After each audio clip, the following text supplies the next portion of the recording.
అప్పుడు ఎంత వయసు అమ్మా నీకు? అప్పుడు వయసు 18 సంవత్సరాలు ఉంటుంది కావచ్చు. పోయినప్పుడు దళంలోకి వచ్చినప్పుడు ఎంత వయసు వచ్చినప్పుడు ఉంటుంది? ఏ దళంలోకి వెళ్ళారు? మీకు బాధ్యత ఎవరు అప్పుడు? అప్పుడు భూపుతన్న ఊపుదన్న. మలయాళ ఏరియా మలయాళ దళం. మలయాళ దళం భూపుతన్న.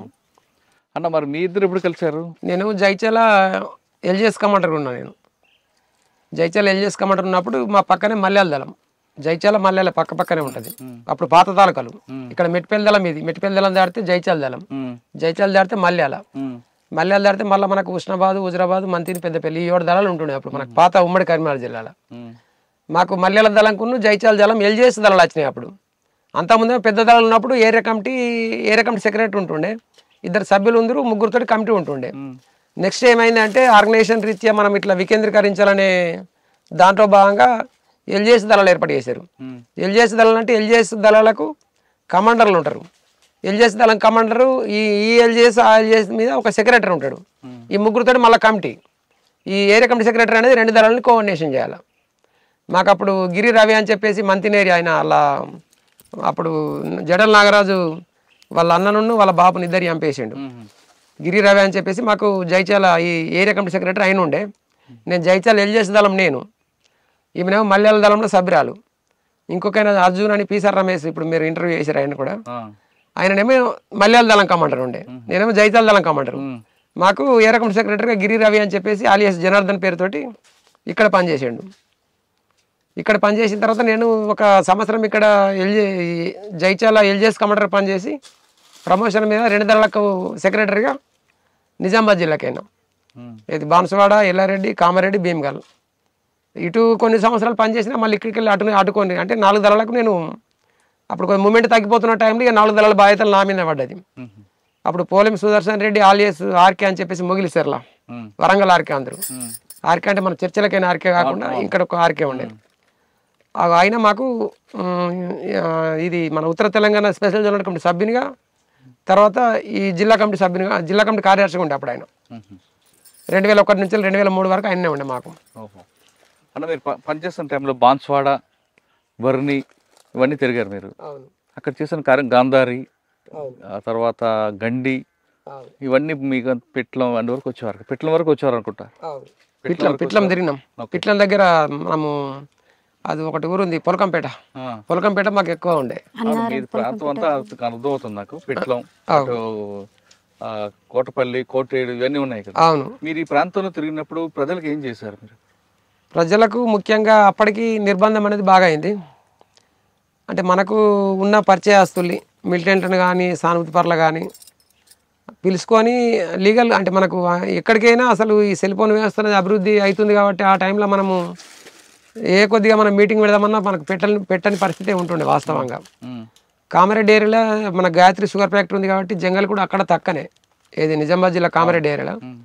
కాబట్టి చెరుకులలో ఎక్కువ ఉండేది. మేము చెరుకులలో ఉండి నైట్ పూట, సాయంత్రం పూట ఊరు దగ్గరకు పోయి మనకు పరిచయం ఉన్నటువంటి వాళ్ళని పిలుచుకొని ఏమన్నా ఇప్పుడు మహిళల సమస్యలు కానీ, వరకట్నం సమస్య కానీ, లేకపోతే భార్య భర్తలు విడాకుల సమస్యలు కానీ, లేకపోతే ఎవరన్నా వేధింపుల ఇది మన భూస్వాములు పెత్తందారులు ఉన్నటువంటి వాళ్ళని హెచ్చరించే అటువంటిది కానీ, ముఖ్యంగా మనకు గాయత్రి షుగర్ ఫ్యాక్టరీ ఉండే కాబట్టి దాని మీద మేము అంటే ఎప్పటికప్పుడు రేట్లు పెంచాలనే విషయంలో అది చేస్తుంటే. ఇంకోటి కామారెడ్డి కళ్ళు డిపో ఉంటుండే, వాళ్ళని కూడా వాళ్ళకు ఈ కల్తీ కళ్ళు కాకుండా నాణ్యమైన కళ్ళు అందించాలని చెప్పేసి, తర్వాత వాళ్ళకు ఈ కళ్ళు సేకరించే సందర్భంగా వాళ్ళకి సరైన రేట్లు ఇస్తలేరని చెప్పేసి దాని మీద కూడా మేము పిలుచుకొని మాట్లాడుతుంటే. కానీ మీరు పని చేస్తున్న టైంలోనే కామారెడ్డి పోలీసు దాడి కానీ, లేదా కామారెడ్డి నుండి మన సిరిసిల్ల వెళ్తున్నప్పుడు ఒక ఎస్ఐ మీద అటాక్ కానీ, లేదా బాన్స్వాడ పోలీసు మీద దాడి కానీ, ఈ 3 మీరు ఉన్నారా? నేను 2001 నుంచి 2003 వరకు, అంటే 2001 ప్రారంభం నుంచి 2003 ఏప్రిల్ 25 తారీఖు దాకా నేను పార్టీలో ఉన్నా. కామారెడ్డి అది బాన్స్వాడ, కామారెడ్డి, ఎల్లారెడ్డి, భీమ్గల్ ఆ ఏరియాలో పనిచేసిన. ఆ టైంలో మేము చేసింది ఏంటంటే కామారెడ్డిలో నేను ఒక్కొనే పోయినా, ఏది మన పెంటయ్య అని ఐడిపాటి కానిస్టేబుల్ ఉండే, ఐడిపాటి కానిస్టేబుల్ పెంటయ్య మాకు సానుభూతిపరుడు బైక్ మీద తీసుకుపోయాడు. ఏకపాటి సేవన్ మా పోలీస్ సుదర్శన్ రెడ్డి మాకు ఏ రకం మన జిల్లా కార్యదర్శి ఉండే కాబట్టి అది కామారెడ్డి టౌనే కాబట్టి 2-3 పోవాలంటే ఇబ్బంది అవుతుంది, 3 అయినా బండి మీద అక్కడక్కడ పోలీసులు చూస్తే ఆపుతారని చెప్పేసి ఏకపాటి సేవన్ ఇచ్చి తోలేసారు నన్ను.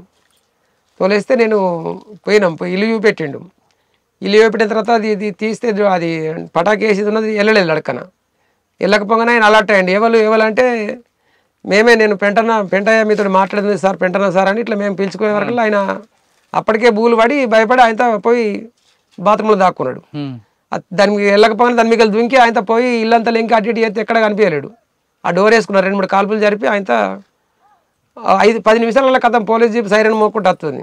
వెంటనే మళ్ళా బండి స్టార్ట్ మీద ఉంచండి ఆయన, ఏది మమ్మల్ని తోక పేరు అయినా 2 వీలర్ బైక్ మీద స్టార్ట్ మీద నుంచి ఆయన వెంటనే మళ్ళీ రిటైర్డ్ అయ్యి వెళ్ళి రావడం జరిగింది. ఆయన తప్పించుకున్నాడు, ఆ విధంగా ఆయన తప్పించుకున్నాడు. కానీ గంభీరావుపేట దగ్గర కూడా అటాక్ అయింది కదా. గంభీరావుపేట అటాక్ అంటే సిరిసిల్ల దళం మీది కదా? సిరిసిల్ల దళం, అది మాది కాదు, సిరిసిల్ల దళం. మీరు యాక్షన్ టేబుల్ ఉంటే చాలా యాక్టివ్గా ఉండేవారు కదా అప్పుడు. కామారెడ్డి రామారెడ్డిలో ఒకరిని గొంతు కూడా కోసినట్లున్నారు. ఏం లేదన్న, అటువంటిది అయితే మాత్రం చేయలేము. నేను వాస్తవంగా నాకు యాక్షన్ టీం కంటే కూడా నాకు ఆర్గనైజేషన్ బాధ్యతలు ఎక్కువ ఉండే. 2 దళాలని కోఆర్డినేషన్ చేయడం కానీ ఎక్కువ 2 దళాలు మాకు. రామారెడ్డి పోలీసులు దాడి, రామారెడ్డి పోలీస్ స్టేషన్ దాడి మీద మనకు గాజర్ల సారయ్య ఆలియస్ ఆజాద్ అని చెప్పేసి అప్పుడు తన జిల్లా కార్యదర్శి రవి అన్నగారు, రవి వల్ల అది అశోక్ వాళ్ళ అన్న, రవి కానీ అశోక్ వాళ్ళు ముగ్గురు కదా. అవును, అతను మాకు జిల్లా కార్యదర్శి ఉన్నాడు. అప్పుడు జిల్లా కార్యదర్శి ఉన్నప్పుడు తన నాయకత్వంలో ప్లాన్ చేసినాం. అది ప్లాన్ చేసి మనము ఈ డైరెక్షనల్ మైన్ పెట్టాలనుకున్నాం సార్. ఏది రామారెడ్డి అది అది పోలీస్ స్టేషన్ కాదు, అది వాస్తవంగా అవుట్ పోస్ట్ అది. దాని మీద దాడి చేయాలని చెప్పేసి ఫస్ట్ రెక్కి చేసినాం.